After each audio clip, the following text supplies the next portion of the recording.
Hey, what's up, EFC fight fans? It's of course your guy Arnold the vet over here and Igeu Kabesa, and we're about to bring to you the breakdown for what we believe are to be the winners of EFC 89. Of course, EFC 89 is going to be held later today, September 11th. The time is right now, 11:45 in the afternoon.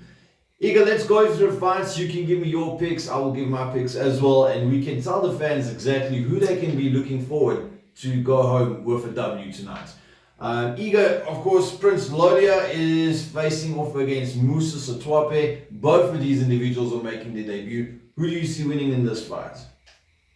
I think they're both going to lose. Nah, I'm kidding. I'll go with Prince for this one. I think just purely from the gym that he's at, the guys that he trains with, I think Prince is always going to take this one. First round, TKO. Second round, probably TKO. Yeah, one of the two. Alright, well, it's hard to disagree with you, Igeu, on that one. And for that, I would say I've got Prince winning this fight as well. Good luck to both individuals, obviously. It's a tough climb to get into the EFC, and we hope you guys make the most of your debut fight. Then the next fight, we've got highly touted amateur athlete Gift Walker making his debut for the EFC as well. He's facing against Martin. Martin is a newcomer, of course, as well as Benze and Ngama.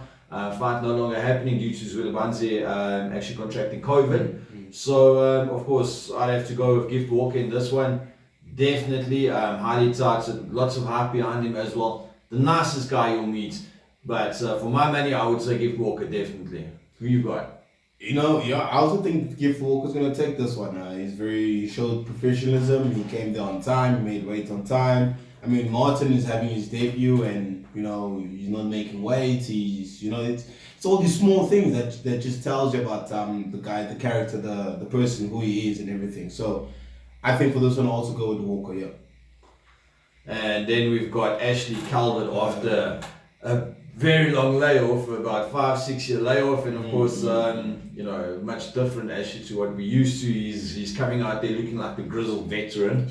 And and I mean he's going up against Sondi, and Igeu, I believe when Ashley Calvert was actually fighting you actually made your debut while he was still a competitor. Well, yeah, I think when he was having his fights, I think that time he was already like 4 fights in or something like that. I was just starting, so I mean this guy has been around for some time. I've seen a lot of great things about him. I mean, his record doesn't say that, but I think he's grown throughout the years. But I think when it comes to someone like Sondi that's been so active, that's been fighting, and I just feel like he's a bit more hungry. I think Sondi's gonna take this one. Okay, so for your money you got Sondi, and Igeu, I tend to agree with you. I think Sondi is the hungrier individual. I think his striking is on point, and of course the much more active opportunity as well. So don't get me wrong, fellas. Ashley has got the tools to actually defeat Sondi, and most likely with a submission victory. But I do not see it playing out that way. I think Gulo is going to take this one. And besides that, with a nickname like King, you have to show up and perform as well. So I've got Sondi winning this one, definitely. Next fight, of course, the last fight of the prelims is going to be Vince Bembe from Cedric Doyle's gym, the Dominators Den, and he's going up against Warren Richards, who is from KZN, of course, and Warren Richards also looking to have his second victory, and so is Bembe. Bembe actually making his debut in, was it the card before or so? And an impressive win with a Von Flue choke, so good things expected from him. Yeah. But how do you see this one going, Igeu? I mean, just purely for the fact that it's training with, Malbour. I think there's a lot that you can expect from this guy. Yeah. I think his conditioning is probably also on point, just as we saw with Malbour. And at the same time, I just think he's impressive. I mean, his last fight was awesome. I think that submission is amazing. I mean, you don't get to see that a lot. Richards himself, I mean, I've seen him perform. I think it's just in the fact of growth, in the fact of saying, you know what, I want to leave a mark in EFC, I want to leave a mark in MMA. I think Bembe is going to take this one. I think he's more of that person that just wants to, leave a mark, in terms of MMA itself. So I think, we're going to go with Bembe for this one. And once again, guys, I know this is going to be a very boring, I guess, pick 'em, but you know, once again, I cannot disagree with you on that one, Igeu. I mean, you know, Vince Bembe is on point. Looking forward to this fight as well. And there's a lot of sleepers actually on this EFC card, guys. So have a look at the prelims. The card might not look too fantastic from the outset, but I can guarantee you a few of these prelims have potential to also deliver on the goods. So of course we're going to the main card now, and the main card starts off with Angolan resident Eduardo Barros versus Orlando Machado, who is of course from the Hot Gym. That's JP Kruger's gym in Springs. And I'll go first on this one, seeing that this is the main card and I'm feeling fresh. I will say Eduardo Barros via a TKO victory, TKO submission. But of course, as a fight fan, I would love to see a TKO. It's always exciting. So it's nice to see those punches falling down. You know, we don't like to see the guy getting KO'd, obviously, guys, but we like to see a striking match. So. It's nice to see how guys work on their ground and pound. You know, it's always important. That's an aspect people don't really like working on. So it's nice to see TKO fights ending that way. And yeah, I think this one was going to end in a TKO with Barros being on top. So Barros. Yeah, and we need to start disagreeing on something, man. Because I don't know. right now we're 5-5, eh? Yeah. Well, I mean, it says a lot. It says a lot. It's coming, guys. It's coming. Second fight is going to be Ashiashu Chitaba. Awesome athlete, awesome KO power. The striking is of course on another level as well. I would see. Trains with CRT as well, and of course the last spectacular knockout that's been actually shown right around the world, of course the one against Billy Westhuizen was that teep kick to the face. I'm sure Anderson Silva was sitting wherever he was. Man. He was like, you know what? That's my boy. You know, and then of course we've got Taka Mandu actually coming from Ireland. And he's making his debut, and he's going to be trying to obviously break into the EFC with a spectacular performance himself. Yeah. And actually both of these individuals have got what it takes to walk away with the win. So let me do this. Igeu, you will go first and tell me who do you think is going to win this fight between Ashiashu and Taka? You know, I don't know. I wouldn't put money on this fight, to be honest, but I mean, since I'm on the spot, I think I'm gonna go with my boy Ashiashu, man. I think he's got this one. I think I'm gonna support local on this one. You know, I've got nothing against international athletes or whatever the case is. I've got nothing against what you call. But what I'm just saying is, I think Ashiashu's got this one. I think he might pull it off. We'll see. But I'm gonna put money on him. Alright, guys. If you were to listen to Igeu for his valid reasons, there, I would go with Taka Mandu. And the reason why I would say Taka is, of course, you know, this guy is being touted as the Irish John Jones, if you will. He's lanky, he's powerful, he's got submissions, and he can knock you out. Well, I'm just saying, man, think about it this way. What he's got, Ashiashu's got it too. They're both lanky. But Ashiashu could have been our John Jones. Let's just call it that. In saying that, Igeu, respectfully, I would say that, you know, the competition faced off, you know, I think they've got some tough guys over there in Ireland, and of course, I think due to his management team as well, they won't really set him up for a fight here if they feel that there's a possibility of losing. I think they pick the fights well. They think that he obviously matches up well. Very exciting fight. It is exciting. It is. Yeah. Actually, guys, I'm just going to say this, right? On the main card itself, there's about 3 fights that have got the potential to have performance of the night, fight of the night, knockout of the night, submission of the night, definitely. I think when we're talking about knockouts, we're looking at Ashiashu and Taka. I think those two are it's gonna be a good stand-up war. I feel. I mean, both of them, they don't like to go on the ground. Both of them like to strike. Both of them are lanky. I mean, whoever's gonna blink slow is gonna get knocked out. I'm just saying. But I think Ashiashu's gonna be on top of this one. I'll put money on him. For clarity's sake, guys, we've got Igeu with Ashiashu. I'm going with Taka. Let's see what happens. Yeah. Then we've got EFC veteran PT Thunder Coxon. Yeah. Versus JT the Blade Buerta. Oh my God. Yeah. PT has been fighting for so long. Always brings it. Yeah. You know, never say die attitude. But he's going up against a very hungry, very talented individual in JT Buerta as well. And it's not like we want to throw PT under the bus here, okay? But I would say that the drive, the skills, the hunger, JT Botha has all of those going for him. I think he's going to be looking to make a statement tonight. And for my man, put the gun against my head, I would say JT Botha walks away with a TKO victory. I think that he's going to TKO, man. I think he's going to be putting on a wrestling clinic. Yeah. He's going to be trying to take Pity down. Yeah. And we all know that Pity likes to stand and bang. Yeah. And JT knows he's got a thunder on his hand, so you see. He's got the thunder and the lightning. Yeah. I think JT Botha is going to bring the thunder. Yeah. And roll him around. Oh my god. And then TKO him on the floor. You know, this fight, I don't lie to you guys. I know Pity very well. And he's fun. He's a nice guy and all of that. I think with the fact that he just became a dad again. I think maybe for the third time now, if I'm not mistaken, or the second time, he just became a dad now again. And also just by looking at his age and his lifestyle, I think JT on this one, he's got an upper hand. When it just comes to an overall MMA athlete, you know what I mean? I don't look at PT as an athlete anymore.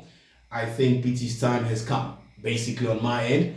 But we will see how he performs tonight. I just think that he's not going to be able to pull this one through. So I think I'm also going to go with that. Okay, and PT, we still love you, by the way. Nah, much love, man. That's much love. And yeah. We just said it now with the previous fights, of course, before Coxon and Wirtz, we've got Tsitabo and Mandu. Yeah. You mentioned that it could very well be KO of the night or fight of the night. Yeah. But, man, Cole Hayden versus August Kayambala, I'm expecting fireworks for this one, okay? And normally when a fight gets hyped so much, we've been talking to August, we've been, checking out the scene as well. Cole is looking ready. Cole always looks ready. Listen, Cole doesn't even have to be in a fight call for him to look ready. This guy, every time I look at him, he looks like, I'm ready. This guy sleeps, you wake him up 3 o'clock in the morning and that guy's ready. Yeah, so I think Cole's headspace is in the right place, I think Cole, guys, I don't know, I've been, the thing that adds to the hype on this fight as well is the fact that Cole was supposed to be fighting at the previous events as well. And that fight did not materialize due to, I believe, the Brazilians pulling out due to COVID issues, of course. Yeah. And we were all sad to not be able to see him put on the display. But, I mean, good things happen. I mean, when I saw this fight being announced on EFC, I was blown away. I was like, wow. Because, put it in perspective, guys, August is making a run at featherweights. August is on a winning streak as well. To put two guys together, to put it in perspective, right? To put two guys together that's both on winning streaks, that are both very highly respected individuals in their crafts as well. Both can make a run at a title with respective wins. Now you're putting them up against each other. Somebody has to lose, unfortunately. There must be a winner, there must be a loser. With that being said, we've obviously seen Cole, we've obviously seen August as well. Both these individuals, and it could go either way, guys. For my money, I feel that skill-wise, the crisper of the two as well. Good camp, surrounds himself with gamers as well. I would say Cole Hitman Henny, definitely. Man, I don't lie to you. We were going through this whole fight card and you were just like, just putting that money down easy, man. Yeah, man. You get to Cole and Kayambala, you tell us a bit of a story there, man. It's 50-50. You're not sure what the hell you're doing, man. It's 50-50. God damn. Listen, I'm not gonna beat around the bush. I mean, I think Henning is gonna take this one, man. I think he's laid off all fighting for some time. I think he's made himself a better athlete, I remember when he just started fighting, it was amazing to see this guy in the cage. He looked like GSP, he was so big, and then after that, it was away for some time. And then when he came back, he just looked much better than what he was when he just started, So I think he did a lot of work behind the scenes. I've seen big growth from this guy, from the first time I've seen him fight and the last time I saw him fight recently. There's a very big difference between the Herning then and now. I mean, so, and I look at someone like Kayambala and I'm like, you know what, I'm not sure yet. I don't think I've seen it all. I think there's still more that he can give. I think there's still more space for him to grow, but there's still more space for him to learn. whereby I think Hurling has already accomplished that, and he's just adding more tools to what he's already have. Where Kayambala is still working on getting those tools. So I think Hurling is going to take this one. Yeah. And in fight fans, you guys need to also prepare yourselves for ever the possibility of Igeu over here possibly fighting one of these guys at either featherweight or lightweight. Yeah. That's going to be a cracker, guys. But hey, I'm just playing devil's advocate here. It could happen. It could happen. We'll see. Let's see what the future holds. Yeah. Last fight, your main event, guys. It's Kazimolo Zulu versus Lutsando Shorty Biko. Jeez. And guys, this is for all the marbles. Not so much for Zulu anymore, as the Zulu has unfortunately missed weight, so he will not be eligible to win the title. Yeah. But Biko, of course, gunning there for the title, of course, in this fight. So we're looking at skills, we're looking at styles making fights, obviously as well. For my money, it's tough, it's hard, man. Let's just put it this way: we know what Zulu is about. We know what Biko is about. Biko is the penultimate wrestler who likes to grind out to victory. We've seen Zulu going up against guys and struggling maybe with the wrestling department. So let's do this. We are both fans of both individuals, right? Yeah. You are obviously a training partner of Zulu, so you might be biased. So in saying that, I'm not going to call this one. May the best man win. That was fucking smart, man. I'm sitting here, I'm be like, God damn, what am I going to say? Pick, guys. We can't pick. Listen. Yeah, I mean, listen, I think both guys are amazing athletes. Biko's one of the amazing people I've ever met. Like this guy, when I went down to PE to train there with Chris Bright, it was awesome. It was welcoming. I train with Zulu every day on a daily basis. So both guys are cool. Both guys are amazing. Both guys, it's a very good thing to see them competing with each other. But at the same time, it's hard to pick, you know. I would, of course, say that Zulu's going to win, but that will come off as being, that's your training partner. Of course, you're going to root for him. So what I'll just leave it at tonight. We'll see how it happens. If you guys are not going to be there, and just see me in the be there or be square. In the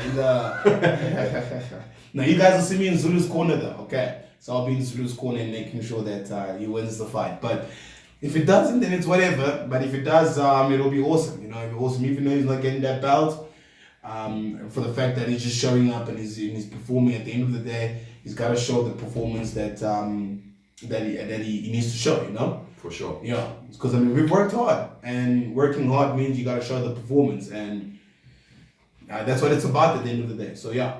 So guys, that being said, EFC 89, of course, later today, September 11th. If you guys wish to have a browse and actually watch the card live, you guys are welcome to go on to www.efcworldwide.tv to actually see the card as well. And yeah, be sure to follow us, the Punchline Podcast MMA, of course, on Instagram, Twitter as well as on Facebook. Check us out on all social media as well. And yeah, we will be trying to do this on a more regular basis. And of course, if you guys are watching this right now and you guys have got anything that you wish to get off your chest as either a fan or an athlete, feel free to hit us up. You know, send us a DM, just drop us an email, and you guys are welcome to discuss it with us, and we'll be more than happy to chat with you guys. From myself, Arnold, the vet, and Igeu, it's been real. Keep it real and keep it ready, and of course, enjoy EFC 89 tonight, guys. Cheers, guys.